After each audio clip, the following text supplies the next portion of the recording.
হরে কৃষ্ণা। তো আমি আজকে আপনাদের একদম যা কেউ খায়নি কোনোদিন, হয়তো আপনাদের বাড়িতে রান্না হয়েছে কি জানি না, হতে পারে অনেক জায়গায়।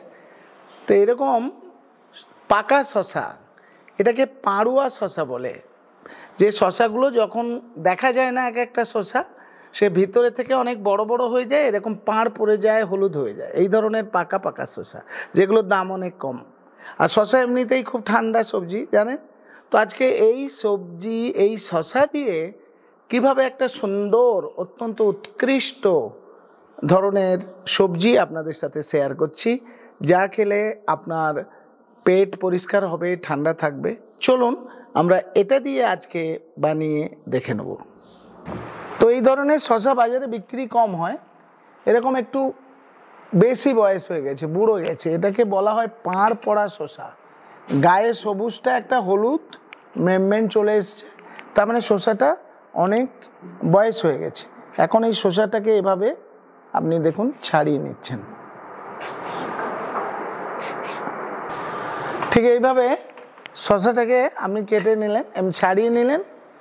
নেওয়ার পরে দেখুন শশাটা একটু বাদ দিয়ে দিলেন, তো বুড়িয়ে যাওয়া শশা।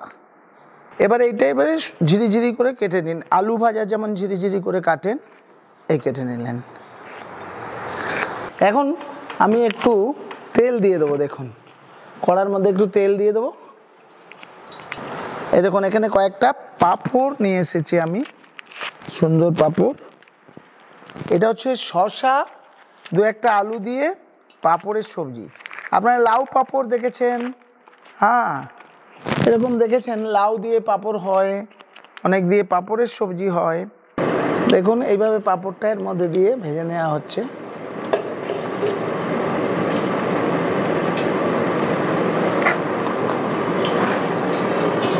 এইভাবে আমি সব পাঁপড়গুলোই ভেজে নিলাম। এখন আরেকটু তেল আমি এর উপর থেকে দিয়ে দিলাম, একটু শুকনো লঙ্কা ফোড়নে দিলাম, হাত দুটো দেখান শুধু। আমি একটু পাঁচ ফোড়ন দিয়ে দিলাম, একটু তেজপাতা দিয়ে দিলাম। আমি দেখুন আদাটা জাস্ট এখান থেকে এখানে ধুয়ে রাখা শশাগুলো আমি এর মধ্যে দিয়ে দিই। এইভাবে দু তিনটে লঙ্কা ওপর থেকে আমি গোটা ছড়িয়ে দিলাম। আমি সাথে সাথে এখানে দিয়ে দিচ্ছি একটু হলুদ, আর একটু হলুদ দিয়ে দিলাম। সাথে সাথে এখানে দিয়ে দিচ্ছি একটু জিরে,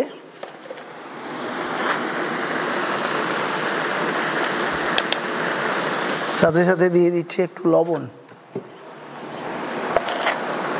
2 চামচ লবণও দিয়ে দিলাম। ব্যাস, সবজির মশলার পার্টটা কমপ্লিট হয়ে গেল।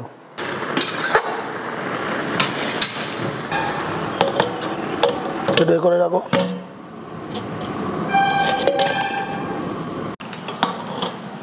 হরে কৃষ্ণ। দেখুন আমি ঠিক 5 মিনিট পরে এসেছি, আর একেবারে সবজিটা রেডি হয়ে গেছে, এত অসাধারণ। এর মধ্যে আমি একটু এক ফাঁকে একটু চিনি দিয়ে দিয়েছিলাম, এর স্বাদের একটা ব্যালেন্স আনার জন্য একটু চিনি দিয়ে দিয়েছিলাম। আমার সবজিটি রেডি দেখুন। এখন আমি এর মধ্যে ওপর থেকে এই পাঁপড় ভাজাগুলো দিয়ে দিচ্ছি।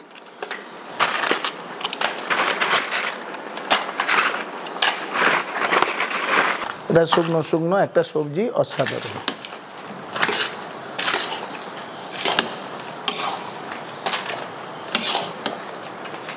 এই সবজিটা যে হয়ে গেছে তার একটা কালারে আপনি বুঝতে পারবেন, দেখুন কত অসাধারণ লাগছে কালারটা। একদম গ্রিন সবজি, হলুদ, ইয়েলো অ্যান্ড গ্রিনের একটা মানে কন্ট্রাস্ট এর মধ্যে রয়েছে।